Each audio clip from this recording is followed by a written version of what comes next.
déjà quelques questions générales juste pour des statistiques. Votre âge, depuis combien de temps vous travaillez dans la grande distribution et comment et pourquoi vous êtes arrivé à ce poste? Alors moi j'ai 27 ans, Ok. ça va faire depuis presque 8 ans que je travaille en grande distribution. Donc j'ai fait un DUT, technique de co, Ok. et ensuite j'ai fait une licence Distri-Sup qui était spécialisée en grande distri. Et en fait je l'ai fait chez Casino. D'accord. C'était Casino en fait qui formait des gens et qui payait la formation à l'IUT d'Angers. Ok. Et donc j'en suis. En fait j'ai tout le temps fait de la grande distri. D'accord. Et pourquoi la grande distribution? Pas par défaut, parce que ça m'attirait en fait. Il y avait le côté commercial, le côté management, gestion. Ok. Donc ça englobait des domaines qui m'intéressaient.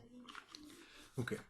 On va passer à la première thématique, ça va être un peu sur la performance. Quels sont les principaux indicateurs que vous utilisez pour évaluer la performance de vos équipes? Des équipes? Ouais, de votre équipe par exemple. Quels critères, comment est-ce que vous mesurez la performance de manière générale? Et qu'est-ce que vous entendez par performance? Et nous, la performance, ça va passer par un chiffre d'affaires. C'est un objectif qu'on a atteint. Donc ça, c'est une performance financière. Après, mettre ça en lien avec les équipes, je pense pas qu'on puisse mesurer la performance managériale ou la performance ou l'investissement d'un employé juste en prenant en compte le chiffre d'affaires. En se disant, bah tiens, aujourd'hui, il a fait, je vais vous montrer avec un exemple concret, ça sera plus parlant.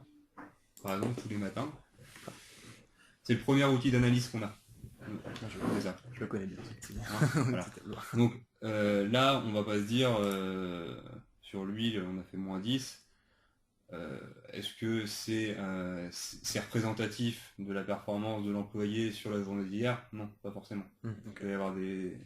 Donc moi, ce que je fais, c'est que déjà, un indicateur, faut quand même avoir un recul sur plusieurs mois, un trimestre, okay, pour essayer de dégager une tendance.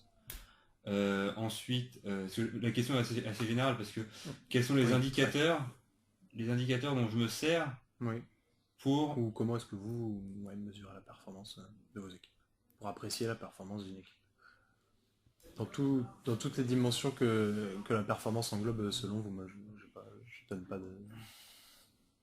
Parce que moi, bon, alors, si on veut être très terre à terre, et puis donc la performance, on va dire la performance économique, donc c'est le chiffre d'affaires du rayon. Est-ce que sur justement un trimestre, le rayon est plutôt en positif? Est-ce qu'il a tendance à régresser? Ouais, c'est à mettre en lien aussi avec le marché. Un autre indicateur de performance, ça va être sur les ruptures. Donc là, c'est est-ce que la personne est rigoureuse dans ses passations de commandes? Est-ce qu'on a un rayon qui est achalandé, qui est propre? Donc les ruptures, ça va être le deuxième indicateur. Ensuite, on a ce qu'on appelle des contrôles prix. Aujourd'hui, on est en étiquette, ça existe aussi avec les étiquettes électroniques, on est en étiquette manuelle.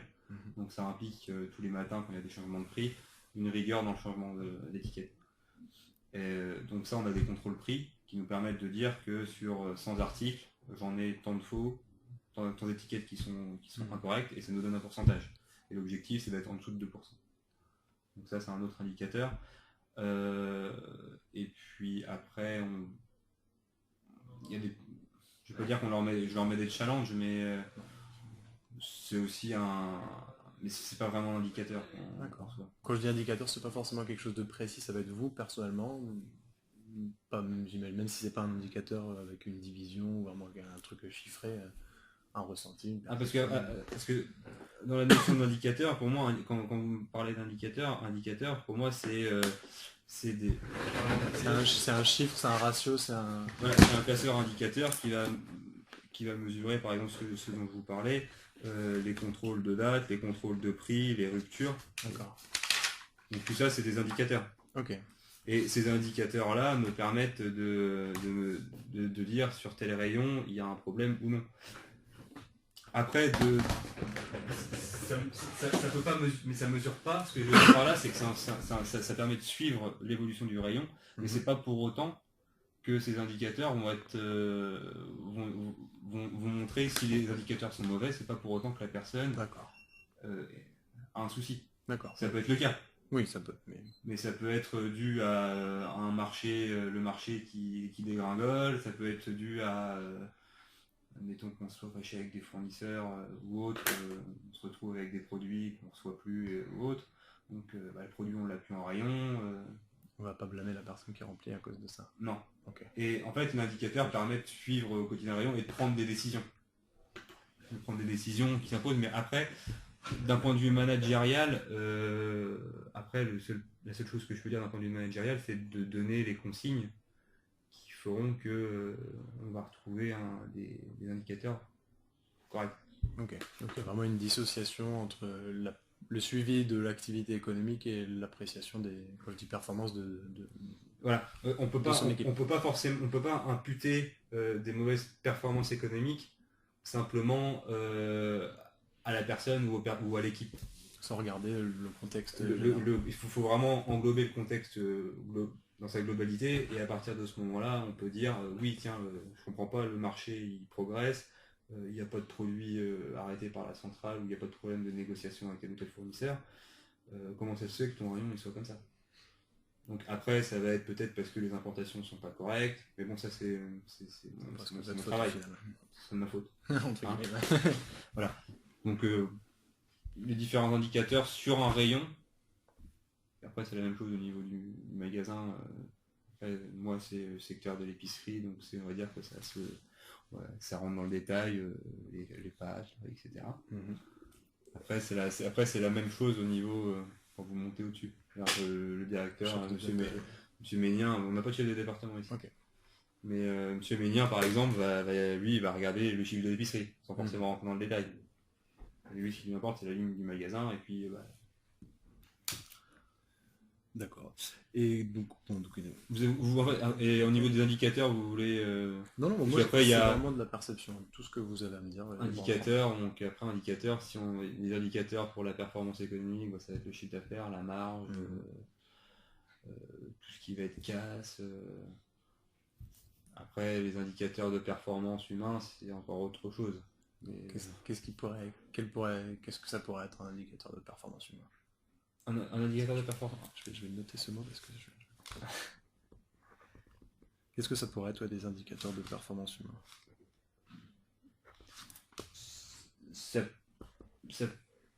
Est-ce qu'il y en a?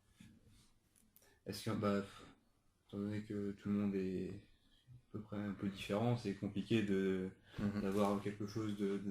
Mais après, parce que quand vous m'avez parlé de votre problématique sur le management, et en fait, si je comprends bien, c'est aujourd'hui en grande distribution, franchement, il y a deux écoles aujourd'hui. Il y a les personnes de l'ancienne génération qui ont une façon de manager et une façon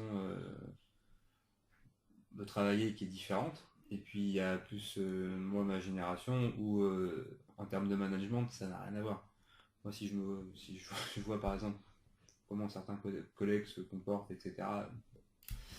Et justement, la performance, pour moi, l'indicateur, c'est pas un indicateur de performance humaine, mais la performance de la personne passe essentiellement aujourd'hui par le management. Et ouais.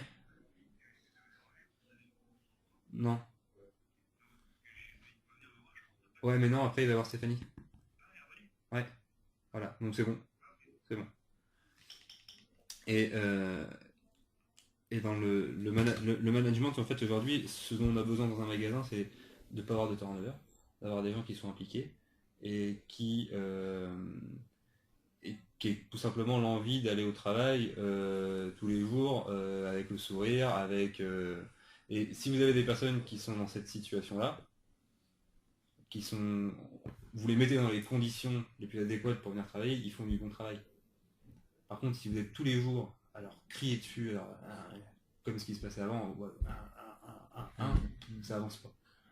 Ça avance pas parce que les gens se braquent et puis ils ont pas envie de bien faire. Alors, bien évidemment, quand le management, c'est un management situationnel. Vous adaptez votre management en fonction des tempéraments de chacun. Donc, pour revenir aux indicateurs de performance humaine, je pense qu'un indicateur de performance humaine, c'est plutôt de dire, en fait, d'essayer déjà d'analyser les différentes typologies de personnes que vous avez dans une équipe et de se dire, tiens, lui, je vais plus axer sur ce côté-là, lui plus sur celui-ci, lui plus comme ça, lui, je vais lui laisser plus d'autonomie, elle, il faut vraiment l'encadrer, etc. Et en fait, c'est fixé en quelque sorte. Après, c'est pas forcément des choses qui sont formalisées, mais c'est essayer de dire à la personne, de lui fixer un objectif, de dire voilà, essaye de travailler sur ça, essaye de me faire ça comme ça. C'est plus au quotidien. Après, comment mesurer ça? Je pense que c'est simplement, on s'est fixé un objectif. L'objectif c'est 100. Aujourd'hui, on est à 50. C'est justement de mettre ce management en place pour que tout le monde, qui ait une synergie, c'est ça qui permet d'atteindre l'objectif. Tout seul, vous n'y arrivez pas, hein, c'est impossible. Moi, tout seul, je remplis pas les rayons, je suis incapable de le faire. Donc c'est ça qui est important, et c'est vraiment primordial de pouvoir avoir une harmonie entre toutes les personnes de l'équipe, qu'elles soient même soudées les unes aux autres. Et ça, c'est un travail, c'est compliqué. Hein.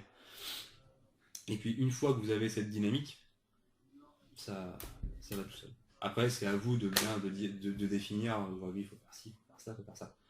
Mais ce qui est important, c'est d'avoir un cadre de travail qui soit optimum. Et le métier et le management, c'est, à mon sens, c'est justement mettre toutes les conditions en place pour que les gens qui travaillent pour vous soient arrivent et puis ça part. Et puis, du coup, on va rebondir là-dessus. Qu'est-ce que, parler de conditions à mettre en place, etc., c'est de manière un peu plus concrète, comment est-ce que, je sais pas, quelle est votre méthode à vous d'ailleurs pour fidéliser et motiver une équipe, comment est-ce que, comment on s'y prend entre guillemets, Alors, il y a... Est-ce qu'il y a des méthodes, est-ce qu'il y a encore une fois Il n'y a pas de vraie méthode. En management, il n'y a pas, on peut dire management paternaliste, etc.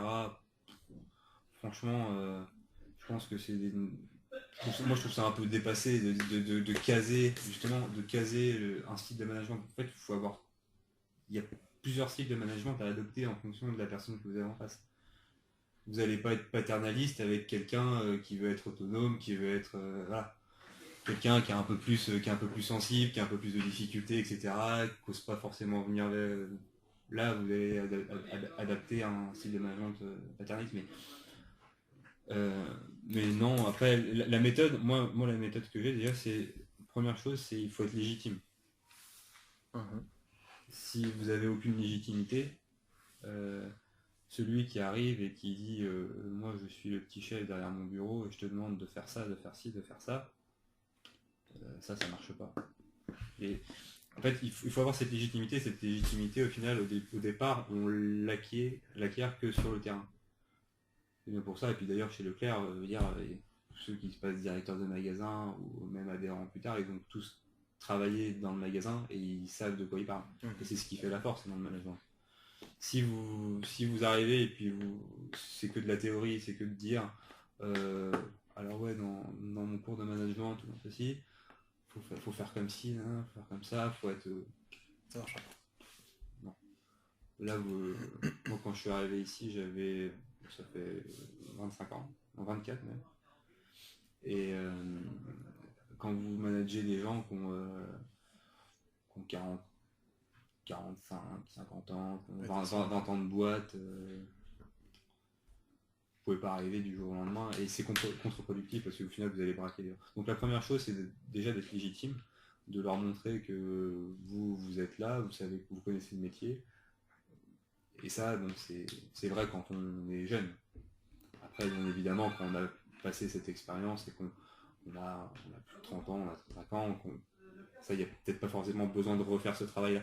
Mais moi, je passe de mon cas personnel, et puis je pense que le vôtre, ça sera le cas aussi. C'est hyper important ça, c'est vraiment pour que les gens vous respectent dans le magasin. Parce qu'il faut savoir une chose, c'est que tout, c'est un petit bocal, le magasin. Et tout se sait sur tout le monde.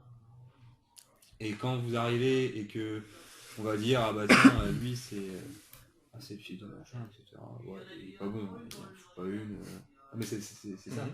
Faut être réaliste, c'est ça, c'est ce qu'on entend. Moi je suis sûr, ouais, il a fait des machins, des licences et tout. Voilà, c'est un gars qui fait des cours, il connaît rien au truc. Bon. Et du coup, après, quand vous donnez des directives vous demandez des gens de faire tiens, toi tu fais ci aujourd'hui, tu fais ci. Des fois, il y en a, bon, non. C'est difficile à gérer ça comme situation. Bah, c'est difficile à gérer, oui et non, parce qu'après, là, dans cette situation-là, faut hausser le ton, faut être un peu. Faut être ferme, faut toujours être ferme, et puis avoir une ligne directrice et puis s'y tenir. Et donc là, vous êtes ferme, etc. Et puis après, par contre, il ne s'agit pas d'être simplement ferme et puis terminé, et puis après, c'est lui en mettre plein la gueule tous les jours. Ça sert à rien. C'est essayer justement d'aller voir avec lui, de travailler avec lui pour comprendre pourquoi il est comme ça. Pourquoi est-ce que tu réagis comme ça? Pourquoi est-ce que quand je te demande ça, tu fais ça? Il faut avoir une proximité. Une vraie proximité avec eux, mais sans être le copain. Sans être le copain ni le papa d'ailleurs. Ni le papa. C'est pas le rôle, c'est pas le but. Le directeur du magasin, c'est pareil. Que ça soit à tout niveau. Au niveau d'un responsable de département, d'un responsable de rayon, d'un responsable de magasin, pour moi, c'est la même approche. Faut avoir aujourd'hui en termes le management aujourd'hui c'est quand même quand on voit tout ce qui se passe dans les entreprises qui aujourd'hui du moins font un peu rêver les jeunes, etc., les entreprises que ce soit de la Silicon Valley, etc., où il y a quand même un management et une façon de travailler qui est assez en apparence on a l'impression d'être libre, c'est cool, mais au final c'est pas ça l'idée, ça oblige les gens à être là depuis longtemps, voilà. Il y a une contrepartie. Une contrepartie. Et le management, moi je pense que ça doit amener à ça. Ça doit amener en fait à avoir une cohésion, à avoir une. Faut être c'est le chef d'orchestre. C'est-à-dire que le métier, c'est pas de remplir les rayons, c'est pas de faire ceci. On va pas nous demander d'être le plus fort à tirer les palettes, c'est pas ça.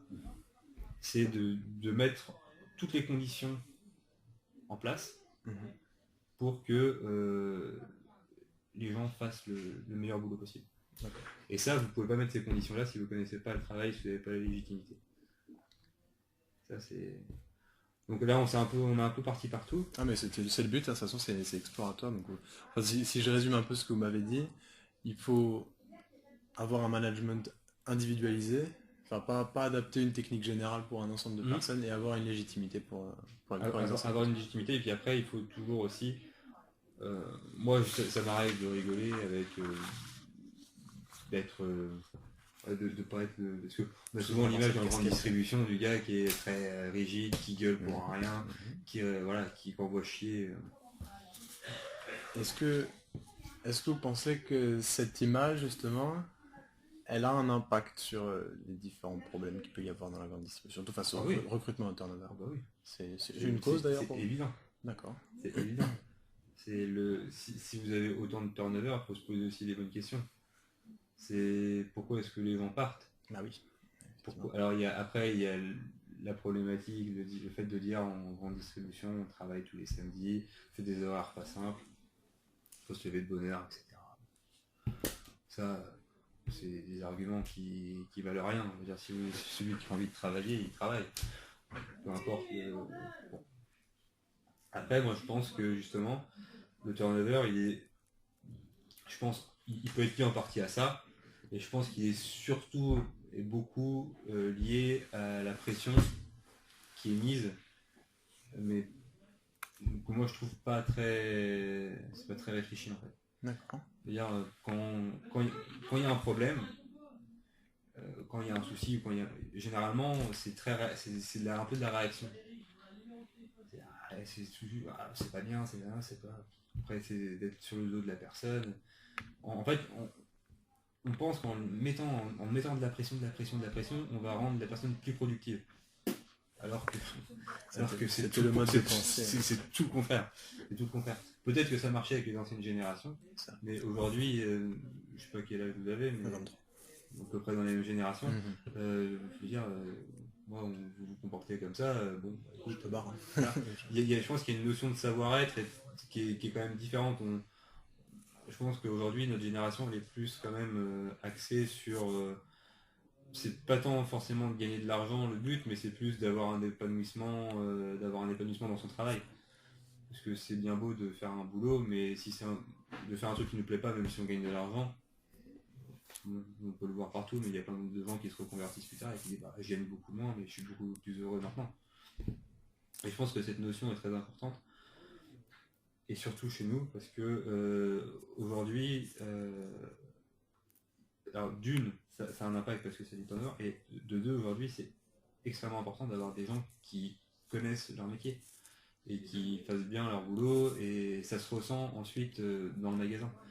Si vous avez tous les 3 mois une personne qui change sur le rayon, bah, votre rayon ne sera jamais tenu, il ne sera jamais vendeur, et celui qui va en pâtir, c'est le client. Le client, il va être devant, il va dire bah, c'est pas bien, c'est nul. Ça me donne pas envie d'acheter, c'est.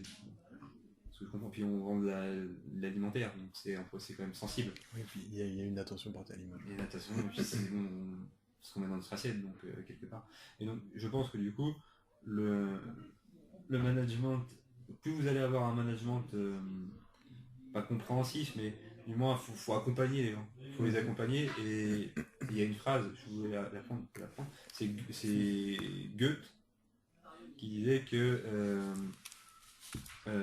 il faut savoir considérer les personnes pour les faire devenir ce qu'elles sont capables d'être. C'est en considérant les personnes qu'on les fait devenir ce qu'ils sont capables d'être. Pour les faire devenir ce qu'ils sont capables d'être. En fait, la considération, dans le management, je pense qu'il y a une partie du management où il y a quand même une considération. Il faut considérer les gens, c'est important. Pour parce que tout le monde est capable d'évoluer et d'avancer. Après, il faut simplement pouvoir les faire avancer. Et les faire avancer, c'est justement en ayant un peu de considération pour eux.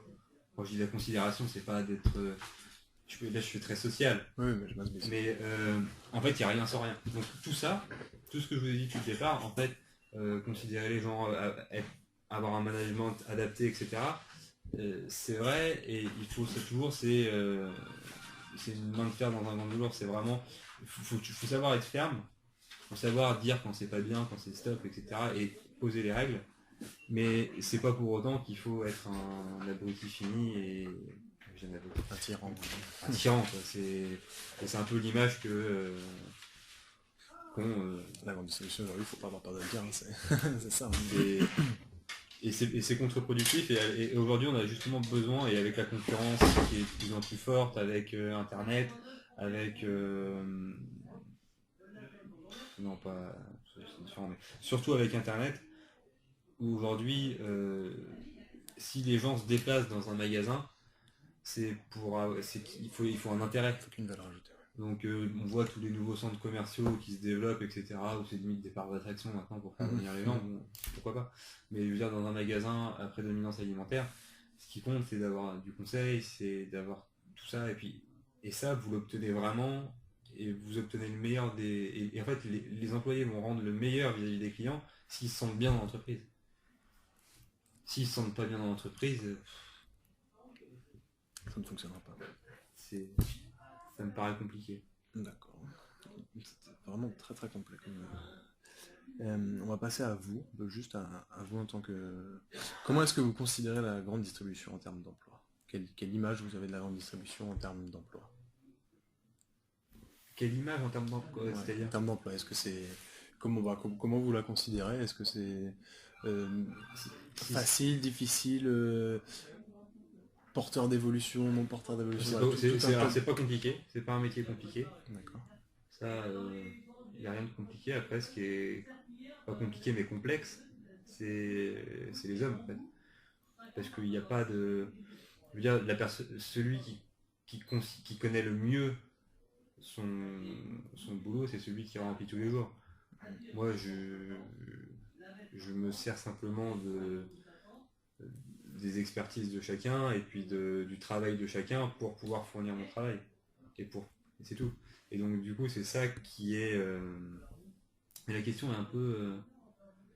Je suis ouvert aux questions en plus, c'est la première fois que je vais C'est mon premier En magasin termes que je visite. d'emploi, En gros, ce que j'attends de l'interviewer là quand je pose cette question, c'est de savoir un peu comment est-ce qu'il conçoit la grande distribution en termes, bah, j'avoue qu'au final même pour moi c'est pas si clair.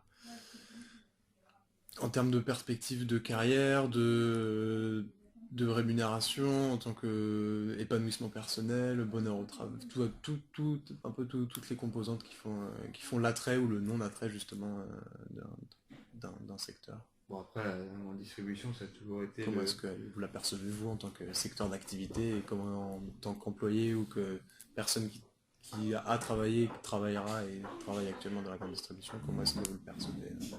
Après je l'aperçois d'une façon assez particulière, parce que j'ai, même d'un point de vue personnel, j'ai quand même, j'ai dans, j'ai beaucoup de connaissances en fait qui sont dans ce milieu-là. Mhm. Donc ont des magasins, des choses comme ça. Donc moi j'ai toujours perçu la grande distribution, je parle pas pour moi, mais bon pour certains ça fait un peu, c'est un peu genre l'ascenseur social quoi.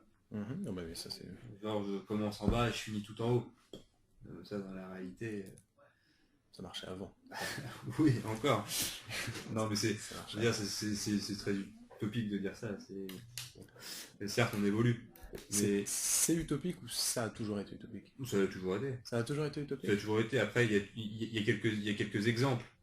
Parce que quand on prend la quasi-intégralité des dirigeants Leclerc, tous, ou du moins en très très grande majorité, hors fils d'adhérents, la quasi-majorité ont commencé en tant que réceptionnaire ou remplisseur de rayon. Vous pensez que ça c'est propre à Leclerc ou c'est Bah propre à oui. la grande distribution? Enfin, c'est Non, propre à la grande distribution ou propre à Leclerc? non, c'est propre à Leclerc. D'accord. Après, ou c'est propre aux indépendants. Ouais, ou aux indépendants de... C'est sûr que dans les groupes intégrés, c'est différent. Mhm, c'est vrai. C'est pas la même structure, la même. Mais bon. Non, après, comment je perçois la grande distribution par rapport il y a des perspectives Ok. d'évolution, ça c'est sûr. Pour un peu qu'on. Après, il faut aussi avoir les qualités requises pour pouvoir monter. Mais je pense qu'il y a aussi. Il y a des gens qui montent jusqu'à un certain point et qui ne montent plus après. Parce qu'ils peuvent pas aller plus loin. Mais bon, je trouve que ça reste quand même un secteur où il y a de l'emploi, où après effectivement il faut être courageux, c'est 6 jours sur 7, il faut pouvoir se lever tous les matins, c'est des horaires assez... Mais non, je trouve que c'est quand même un secteur qui reste pour ma part attractif. D'accord. Ok, bah c'est parfait, c'est la réponse que... Est-ce que, bon, du coup, est-ce que vous pensez à une carrière dans ce secteur? Ouais. Ouais. Et pour finir, deux petites questions un peu très vastes. Qu'est-ce que, d'après vous, les problèmes qu'on a de recrutement, de fidélisation, etc., dans la grande distribution, je parle, à quoi c'est dû, selon vous, c'est les raisons primordiales? Qu'est-ce qui fait que ça... C'est très très vaste, hein, c'est des questions vraiment... Ah ouais, parce que je très, pense très... que le problème il est plus sociétal, Voilà. que lié à la grande distribution. On veut dire aujourd'hui les jeunes de notre âge, tout le monde veut commencer à travailler et puis gagner 4000 euros par mois. Et puis faire du 9h à 16h. Voilà, et puis arriver à être bien habillé, être ceci, cela. Alors s'il faut se lever à 4h du matin et puis salir les mains et puis être payé un peu plus que le SMIC. Je pense qu'il y en a qui... C'est les mutations sociétales, selon vous, qui ont entraîné ça? Entraîner. Qui ont entraîné ces problèmes qu'on connaît aujourd'hui? Oh bah oui, okay. Il n'y a pas que ça.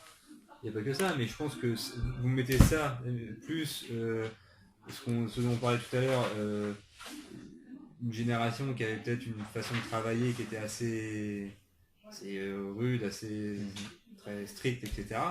Je pense que quand il y a eu ça, quand ça s'est mis en confrontation, quand ça se met en confrontation, c'est actuellement que ça se met en confrontation. Ça peut qu'exploser. Du moins, ça peut pas s'entendre. Donc il y a... après, ça reviendrait... C'est pas mon propos, mais ça reviendrait à dire au final que... Et c'est pas ce que j'ai envie de dire, mais ça reviendra à dire qu'au final, aujourd'hui, il n'y a que des vieux cons et qu'il y a un problème générationnel entre... Mais c'est pas l'idée. Non, non, je pense qu'il y a une partie des problèmes aussi du turnover qui peut être lié à ça. D'accord. Lié au fait, justement, et ça va en fait conclure à tout ce qu'on a dit au final, parce que le gars qui arrive, qui veut travailler, qui veut un peu s'investir, etc. Si vous lui donnez déjà il est un peu déçu parce que faut dire ce qu'il est, c'est pas forcément non plus super passionnant de remplir tous les jours le même rayon. C'est quand même rébarbatif comme boulot. C'est pour ceux qui mettent en rayon, je pense que la motivation, faut savoir les motiver. Et si on n'adapte pas, on n'a pas un management aujourd'hui qui est entre guillemets moderne, ça peut pas le faire. C'est impossible parce que, comme on l'a dit, on rentre dans une confrontation avec lui qui veut plus, l'autre qui veut faire le petit chef, et puis lui qui aspire à plus de liberté, à plus de considération dans son travail, ce qui est important aujourd'hui. Ben ça peut pas fonctionner. Je pense que c'est une des causes. D'accord. Pas que, mais puis aussi. Puis à l'image aussi peut-être. La dureté du travail, c'est vrai que. Un déficit d'image aussi qui.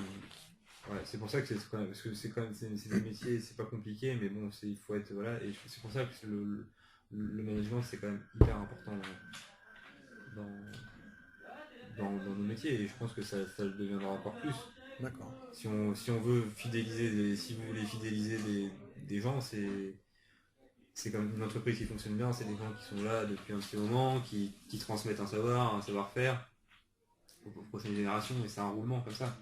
Si vous n'êtes pas capable de garder des gens et puis de les former sur le long terme, il n'y a que le long terme qui est intéressant, pas le court terme ou le moyen terme.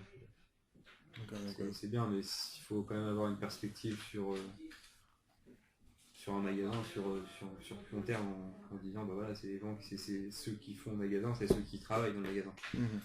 C'est vrai. Donc pour vous, le management, c'est un des vecteurs principaux pour pallier à ce problème, pour pallier au fait que bah voilà, sans se mentir, le métier quand on remplit les rayons, c'est pas forcément le plus épanouissant. Donc un management approprié pourrait permettre de rendre le travail entre guillemets moins pénible. Je pense. Bah, vous pouvez, en termes de levier, à part ça, vous n'allez pas augmenter les salaires. Non. On va pas. C'est pas les salaires qui vont augmenter. Qu'est-ce qui peut faire que la personne se sente mieux? Pour lui reconstruire un magasin. Il y a d'autres leviers, mais moi je fais même juste lequel vous aviez, le management. Je vois que, du moins sur cet aspect-là, sur le fait. Ouais. Mais c'est vrai que ça a une place. Moi en tout cas là je dis un peu ce que je pense, mais c'est vrai que pour moi aussi je suis d'accord avec. Est-ce que vous en voyez d'autres des leviers sur le. Après, moi, je suis pas vraiment là pour donner mon avis ou quoi, mais je pense qu'il y en a. Après, c'est aussi difficile pour moi de dire ce qui marche ou ce qui marche pas, sachant que je suis pas encore, même si j'ai travaillé très très longtemps dans le magasin et que je sais un peu comment ça marche, mais je sais pas. Après, il y a peut-être des innovations organisationnelles à faire, des changements qui seraient vraiment purement liés à l'organisation du travail. Moi, l'étude que je fais, c'est vraiment exploratoire. J'essaie vraiment de trouver plein d'autres pistes, de lire des gens qui cherchent pour voir ce qui est possible. Je sais que l'innovation organisationnelle, c'est un levier qui est assez souvent mis sur la table, en plus du management, mais c'est vrai que le management, ça reste quand même. C'est du management. Oui, quand je dis innovation organisationnelle, c'est par exemple, il y en a qui se sont amusés à essayer, par exemple, comme vous avez dit, un des problèmes, c'est de travailler le samedi ou se lever tôt. J'ai pu lire certains nouveaux modes d'organisation qui font par exemple que les gens ne viennent pas aux mêmes heures, il y a des rotations sur les rayons, ils remplissent pas toujours les mêmes, enfin plein de toutes petites choses. Moi j'ai pas forcément d'avis dessus à savoir si c'est pertinent ou pas pertinent, j'ai juste vu que ça existait et du coup je vais dans les magasins et je demande aux personnes, parce que ce que je vois moi, c'est des gens qui lisent, c'est des chercheurs, donc même s'ils font des études et qu'ils sont sur le terrain, je trouve que leurs paroles et leurs idées. C'est théorique. Voilà, c'est théorique. Donc c'est théorique parce que c'est très important. C'est sûr que si dans une équipe de 10 personnes, vous mettez 10 horaires différents, vous faites les associations. Et puis vous êtes sûr que ça, c'est partout. Bah, pourquoi lui il fait ça? Pourquoi lui il fait ça? Oui, mais lui il a fait ça la dernière fois, lui il a fait ci, et c'est interminable.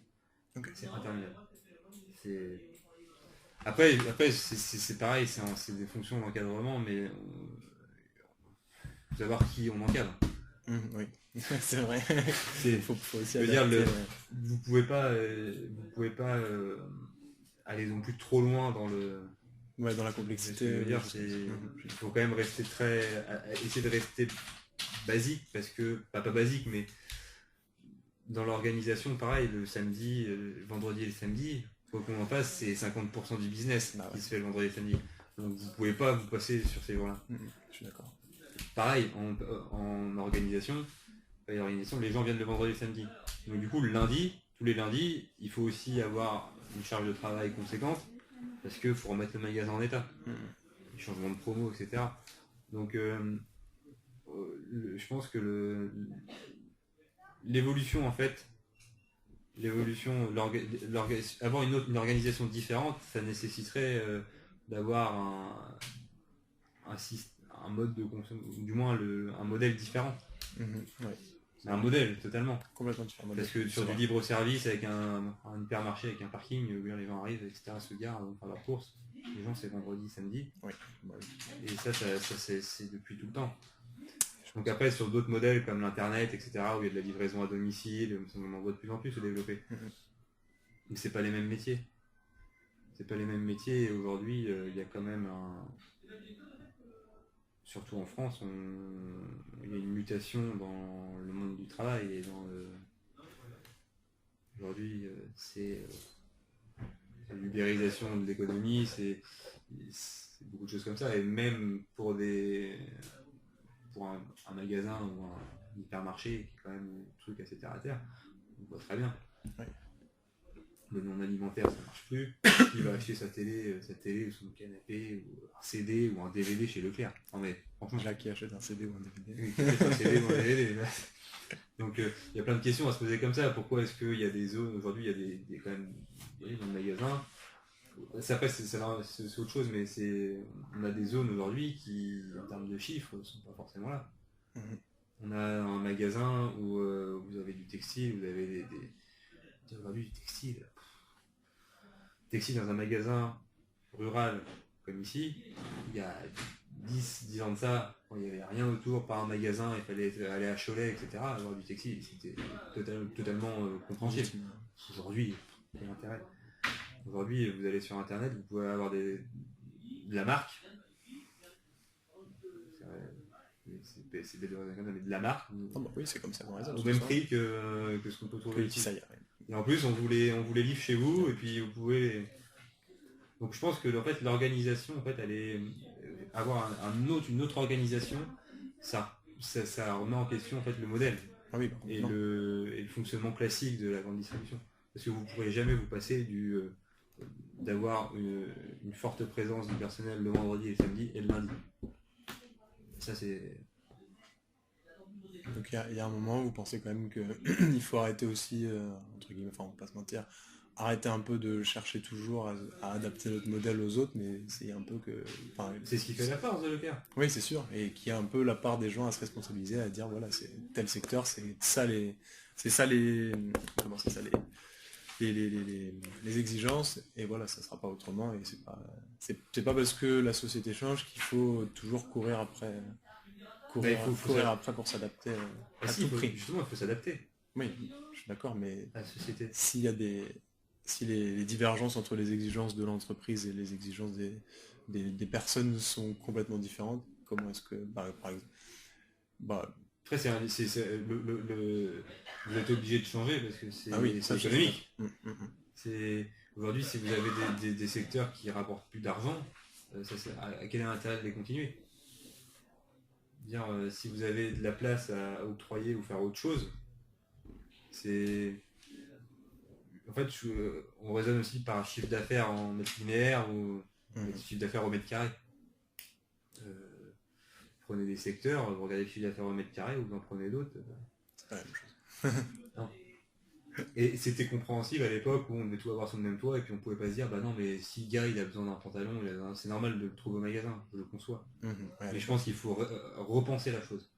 Et comment est-ce que vous verriez c'est une question intéressante. Comment est-ce que vous verriez un magasin de demain? Magasin de demain? Ouais, quel est l'avenir de la grande distribution? Comment, selon vous, hein, vraiment votre avis purement personnel, Moi je pense que c'est la proximité. comment sont les magasins? La proximité, Ok. prédominance alimentaire. Avec je pense qu'il faut vraiment monter en gamme sur tout ce qui est trad. Fruits et légumes, poissonnerie, charcuterie, traiteur, vraiment avoir des gens du métier, à la boulangerie, un boucher, un poissonnier, un maraîcher, un boulanger, et qui est de formation de boulanger. Je pense qu'il faut mettre ça en avant. Euh, Ensuite, je pense que sur tout ce qui est PGC, PFLS, liquide, etc., je pense qu'il faut avoir des assortiments qui soient pas forcément... il faut qu'il y ait du choix, que ça soit large, mais il faut que ça soit clair et bien identifié. Et puis il faut arrêter... de toute façon, on va vers une premiumisation de l'offre. Valorisable. Donc moi, je vois avec la zone trad, c'est ce qui fait venir le client. Un client est bien parce qu'il y a du bon pain, parce qu'il y a un bon boucher et un bon poissonnier. Et tous les magasins que j'ai fait, Oui, ça c'est aussi quelque chose. les magasins où il y avait un excellent poissonnier, les gens venaient au magasin et disaient... C'est des vitrines. Je pense que le PGC et le PFLS, je vous dis, je pense que ça changera. C'est l'offre qui évoluera, mais dans l'aspect, dans la présentation, ça restera pareil. Okay. Après, tout ce qui est non alimentaire, moi, franchement, je ferais comme ce que fait chez Casino. C'est quel est l'intérêt aujourd'hui d'avoir dans des réserves des stocks de vélos, d'avoir des stocks de télé, d'avoir des stocks de frigo. C'est-à-dire vous pouvez avoir un expo, et puis qu'on ait un truc centralisé et que le client vienne au magasin et qu'il puisse venir retirer le produit au magasin. C'est l'intérêt. Aujourd'hui, le gars qui veut acheter un frigo, qui veut acheter du non alimentaire, une télé ou tout ce que vous voulez, il va sur internet, il se renseigne, il regarde les prix, il va en magasin, il demande conseil au vendeur, il regarde le produit, etc. Mais il ne l'achète pas chez vous. Il achètera toujours sur internet, c'est moins cher. Vous pouvez pas rivaliser, on peut pas rivaliser avec des gens qui ont un entrepôt, pas de force de vente, un site internet, pas de frais fixes, rien. Et les seuls frais ils peuvent tout mettre dans le prix. Donc je pense qu'aujourd'hui il faut pouvoir s'adapter de cette façon-là, essayer de du moins repenser. Je pense que l'alimentaire, il faut faire de l'alimentaire, que de l'alimentaire, et se spécialiser sur l'alimentaire. D'accord. Parce que les gens ils auront toujours besoin de manger, qu'il y a de plus en plus de concepts ou de choses sur du frais, sur de la livraison, sur de l'authentique, sur de la qualité, faire attention à ce qu'on mange, la traçabilité.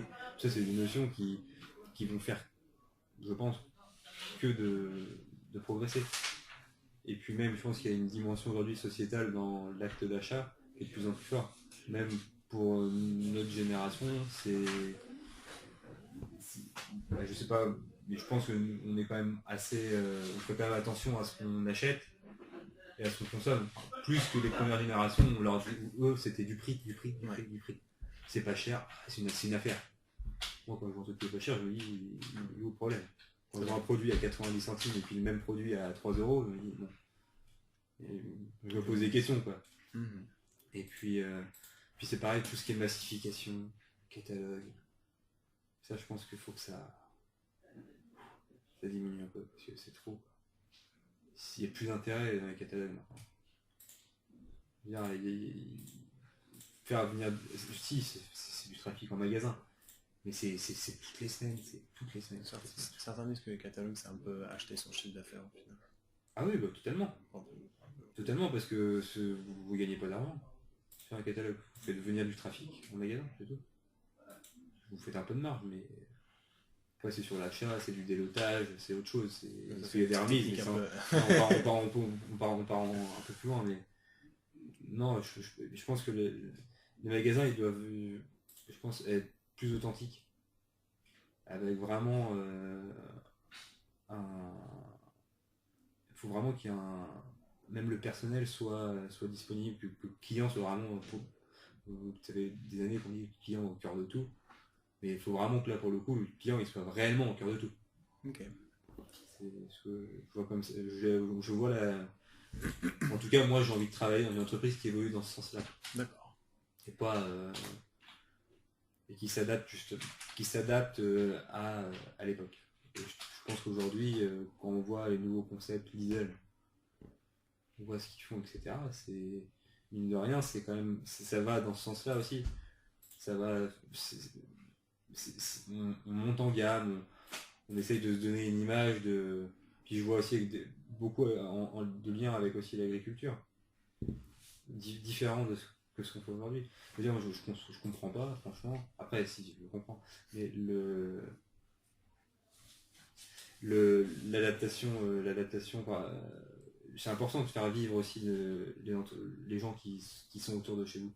Et puis en termes d'image, c'est génial comme ça. C'est génial. J'avais un magasin que je connais très bien à Muret-Rigny, à Hyper-U, où c'était carrément les producteurs qui venaient et qui remplissaient les trucs de fruits et légumes, quoi. Il y avait une zone dédiée et en termes d'image pour les. Puis c'est ce qui fait vendre aujourd'hui. Oui, c'est comme ça. C'est ce qu'on recherche et c'est ce qu'on attend. Voilà. D'accord. C'est assez large. Merci beaucoup pour la réponse. Vraiment, c'était très intéressant. Et 45 minutes.